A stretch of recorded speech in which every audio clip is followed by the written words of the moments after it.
नमस्कार प्यारे बच्चों, अब आप इस विषय की वीडियोस एक साथ भी देख सकते हैं।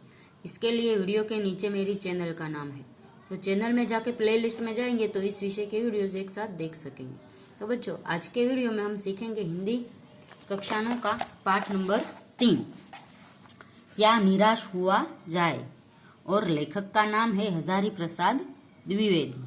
तो इस पाठ में हजारी प्रसाद द्विवेदी जी कह रहे हैं कि क्या निराश हुआ जाए, यानी हजारी प्रसाद जी है वो अपने जीवन में घटित कुछ प्रसंगों को यहाँ दिखा रहे हैं और कह रहे हैं कि क्या निराश हुआ जाए।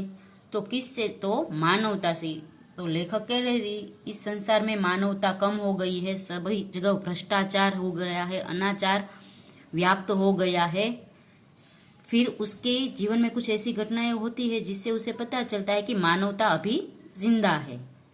वो समाचार में देखते हैं ठगी, डकैती, चोरी, तस्करी, भ्रष्टाचार आदि, पर उसके जीवन के कुछ प्रसंग यहाँ दिया गए हैं जहाँ पे मानवता अभी भी जिंदा है। इसलिए लेखक कह रहे हैं क्या निराश हुआ जाए, तो इसका जवाब होगा नहीं, क्योंकि मानवता अभी जिंदा है।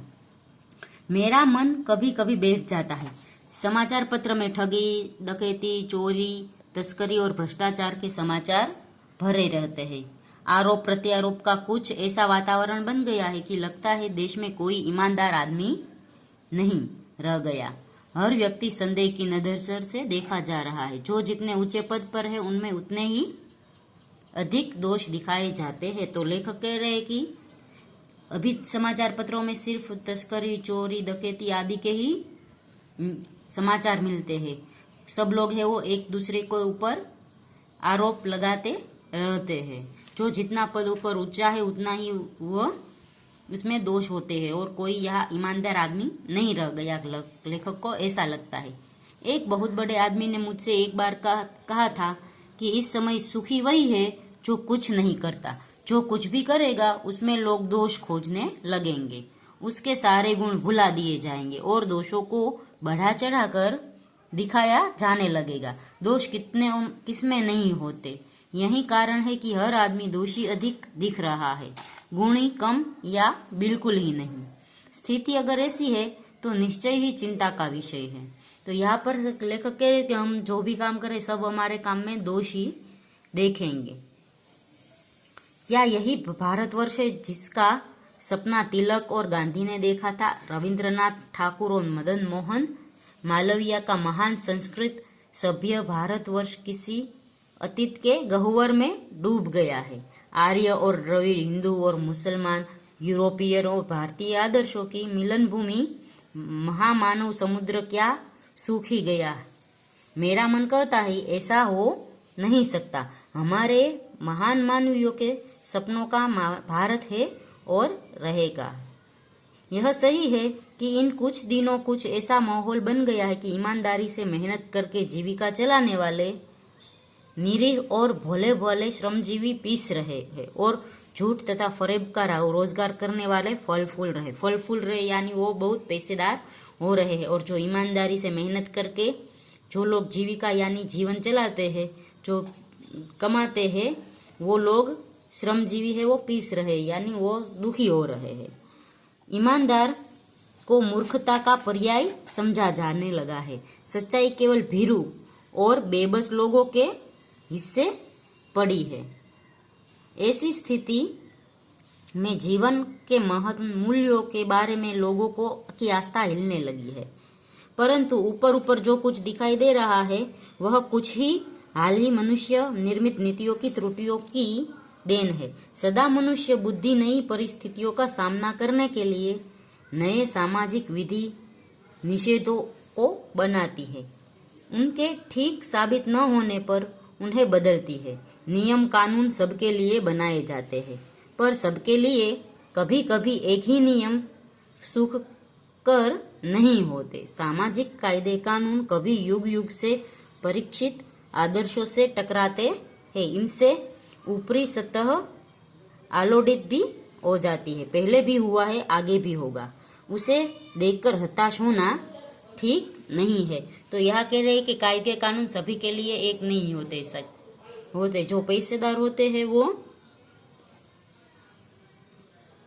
कुछ भी करके बच जाते हैं, और जो युगों युगों से आदर्शों से जो टकरा रहे हैं वो सभी लोग समाज से जूझ रहे हैं। भारतवर्ष ने कभी भी भौतिक वस्तुओं के संग्रह को बहुत अधिक महत्व नहीं दिया। इसकी दृष्टि से मनुष्य ने भीतर जो महान आंतरिक तत्व स्थिर भाव से बैठा हुआ है वही चरम और परम है। तो यहाँ लेखक कहते हैं कि भारत के लोगों ने है वो भौतिक वस्तुओं को संग्रह करने का अधिक महत्व नहीं दी। भौतिक वस्तु यानी कि जो भी हमें अच्छी लगे, वो भौतिक वस्तु जो दिखाई देती है, वो जैसे हमारे घर में सुख के लिए एसी, फ्रिज, वॉशिंग मशीन आदि, वो सिर्फ हमें भौतिक सुख देते हैं। लोभ, मोह, काम, क्रोध आदि विकार मनुष्य में स्वाभाविक रूप से विद्यमान रहते हैं, पर उन्हें प्रधान शक्ति मान लेना और अपने मन तथा बुद्धि को उन्हीं के इशारे पर छोड़ देना बहुत निकृष्ट आचरण है। भारतवर्ष ने कभी भी उन्हें उचित नहीं माना। उन्हें सदा संयम के बंधन से बांध कर रखने का प्रयत्न किया है, परंतु भूख की उपेक्षा नहीं की जा सकती, बीमारी के लिए दवा की उपेक्षा नहीं की जा सकती, गुमराह को ठीक रास्ते पर ले जाने के उपायों की उपेक्षा नहीं की जा सकती। हुआ यह है कि इस देश के कोटि कोटि दरिद्र जनों की हीन अवस्था को दूर करने के लिए ऐसे कायदे कानून बनाए गए हैं जो कृषि, उद्योग, वाणिज्य, शिक्षा और स्वास्थ्य की स्थिति को अधिक उन्नत और आगे बनाने का लक्ष्य से प्रेरित करे। परंतु जिन लोगों को इन कार्यों में लगना है उनका मन हर समय पवित्र नहीं होता। प्रायः वे ही लक्ष्य को भूल जाते और अपने ही सुख सुविधा की ओर ज्यादा ध्यान देने लगते हैं। तो यह जो पैसेदार लोग हैं वो खुद अपनी सुख सुविधा को ज्यादा ध्यान देते हैं, ऐसा कवि जी कह रहे हैं। व्यक्ति चित्त सब समय आदर्शों द्वारा चलित नहीं होता।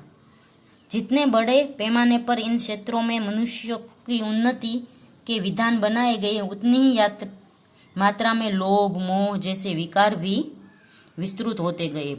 लक्ष्य की बात भूल गए, आदर्शों को मजाक का विषय बना गए और स्वयं को धकियानुसी मान लिया गया।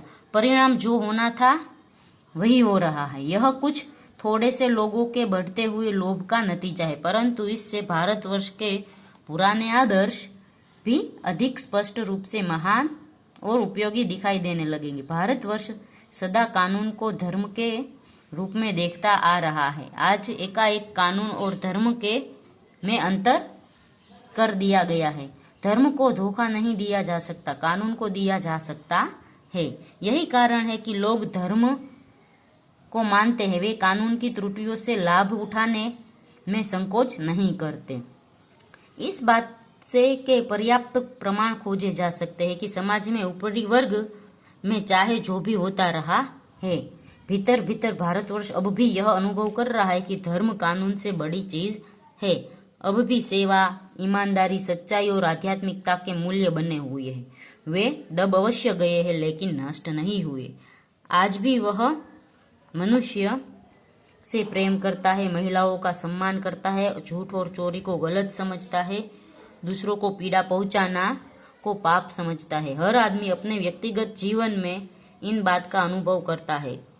समाचार पत्रों में भी भ्रष्टाचार के प्रति इतना आक्रोश है, वह यही साबित करता है कि हम ऐसी चीजों को गलत समझते हैं और समझना उन्हें तत्वों को प्रतिष्ठा कम करना चाहते हैं। वे जो गलत तरीके से धन या मान संग्रह करते हैं, तो लेखक कह रहे अभी भी ये सब भ्रष्टाचारियों के प्रति समाचार पत्रों में आ रहे हैं, तो उससे ऐसा लगता है कि अभी भी राष्ट्र में अच्छे लोग जिंदा हैं। दोषों का पर्दाफाश करना बुरी बात नहीं है। बुराई यह मालूम होती है कि किसी के आचरण के गलत पक्ष को उद्घाटित करते हुए उसमें रस लिया जाता है और दोषोद्घाटन को एक मात्र कर्तव्य मान लिया जाता है। बुराई में रस लेना बुरी बात है। अच्छाई को उतना ही रस लेकर उजागर न करना और भी बुरी बात है। सेकंडों घटना एक ही घटती है जिन्हें उजागर करने के लिए लोग चित्त में अच्छाई के प्रति अच्छी भावना जागती है। एक बार रेलवे स्टेशन पर टिकट लेते हुए गलती से मैंने 10 के बजाय 100 रुपये का नोट दिया और जल्दी जल्दी गाड़ी में आकर बैठ गया। थोड़ी देर में टिकट बाबू उन दिनों के सेकंड क्लास के डिब्बे में हर आदमी का चेहरा पहचानता हुआ उपस्थित हुआ। उसने मुझे पहचान लिया और बड़ी विनम्रता से साथ मेरे हाथ में 90 रुपये रख दिए और बोला, यह बहुत गलती हो गई थी, आपने भी नहीं देखा, मैंने भी नहीं देखा। उनके चेहरे पर विचित्र संतोष की गरिमा थी। मैं चकित रह गया। कैसे कहूँ कि दुनिया में सच्चाई और ईमानदारी लुप्त हो गई है। वैसे अनेक अवांछित घटनाएं भी हुई है, परंतु यह एक घटना घड़ी और वंचना की अनेक घटनाओं से अधिक शक्तिशाली है।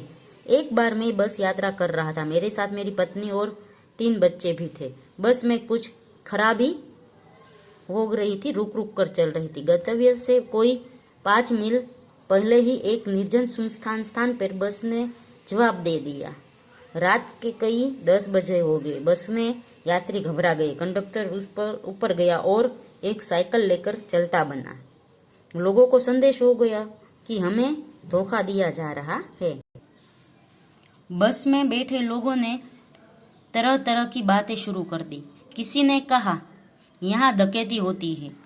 2 दिन पहले इसी तरह एक बस को लूट लिया गया था। परिवार सहित अकेला मैं ही था। बच्चे पानी पानी चिल्ला रहे थे। पानी की कहीं ठिकाना नहीं था। ऊपर से आदमियों का डर समा गया था। कुछ नौजवान ने ड्राइवर को पकड़कर मारने पीटने का हिसाब बनाया। ड्राइवर के चेहरे पर हवाइयाँ उड़ने लगी, यानी ड्राइवर भी डरने लगा था। लोगों ने उसे पकड़ लिया।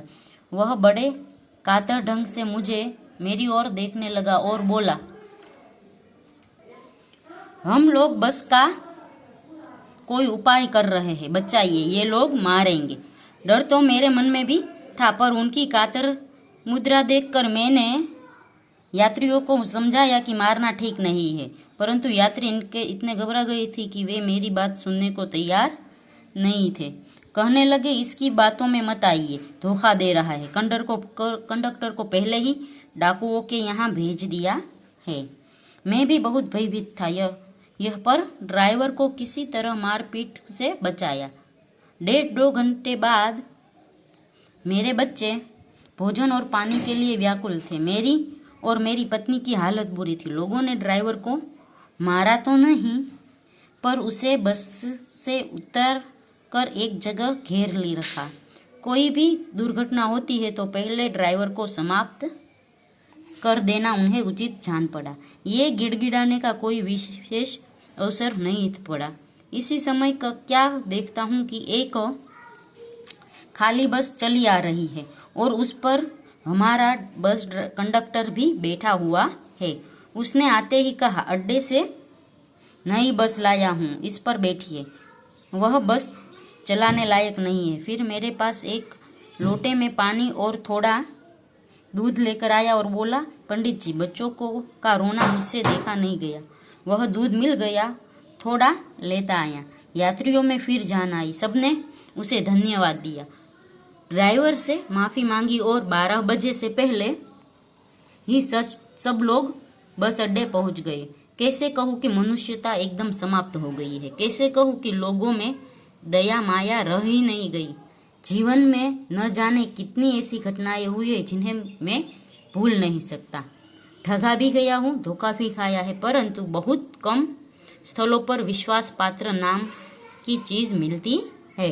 केवल उन्हीं बातों का हिसाब रखो जिनमें धोखा खाया है, तो जीवन कष्ट कर हो जाएगा। परंतु ऐसी घटनाएं भी बहुत कम नहीं है जब लोगों ने अकारण सहायता की है, निराश मन को ठाढ़स दिया है और हिम्मत बधाई है।